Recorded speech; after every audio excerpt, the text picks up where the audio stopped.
Hey guys, what's going on? Nivens here. Time for your weekly rock wind-up. Well, we know that Henry Rollins has the chops for, being a punk rock leader, being a writer, being a spoken word artist, and an actor, building on his success from Sons of Anarchy. On the 17th of this month at South by Southwest, He Never Died will premiere, and Henry Rollins is playing a unique character that has a particular kind of taste for human flesh. I guess he's been through like all sorts of ups and downs, but as of this moment, he's trying to eat as few people as possible. And so everything that ensues behind that. I'm not really sure if it's like a dark comedy. The clip I've seen, just a little teaser, is it's interesting. Looking forward to it.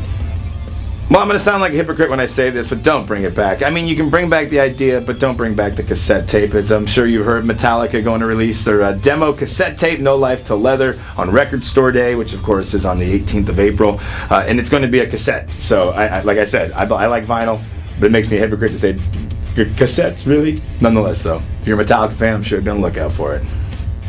Well, for a while now, I've been giving you the I don't know speech about Mudvayne and whether or not they'd be getting back together anytime soon. Initially, it was reported way back when that they were looking at like 2014. Obviously, that came and went. And then with the whole situation with Greg Tribbett leaving Hell Yeah, which Chad Gray, frontman for both bands, is a part of, it kind of clouded the water. So maybe it would happen, and basically quoting Gray, or sort of best I can quoting him, if everyone licked their wounds and just got over everything, they would then get back together, work on a new album. So as of right now, it's still just kind of out there in nowhere land.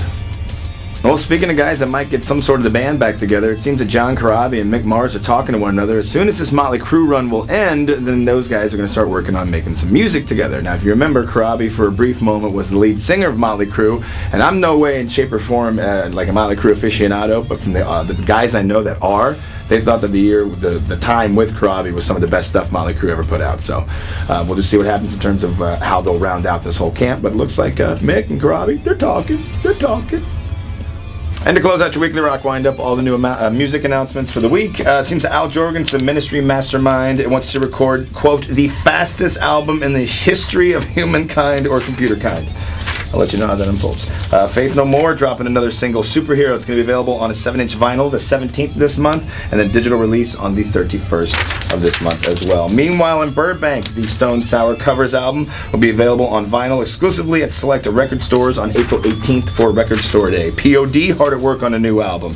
Anthrax, Scott Ian was on The Walking Dead, which leads me up to Anthrax, also dropping a little track this week, at least a sampler of the Game of Thrones album they're going to be a part of, the mixtape Volume 2. Of course, Killswitch Engage let out a little bit last week. It looks like Metallica have about 20 songs for a new album. Tremonti going to put out his sophomore album. Of course, that's Mark Tremonti from Alter Bridge and Creed. Color Eyes will be out in May. And Nashville Pussy, 10 Years of Pussy compilation album, out in May. That's pretty exciting. I'm looking forward to that one.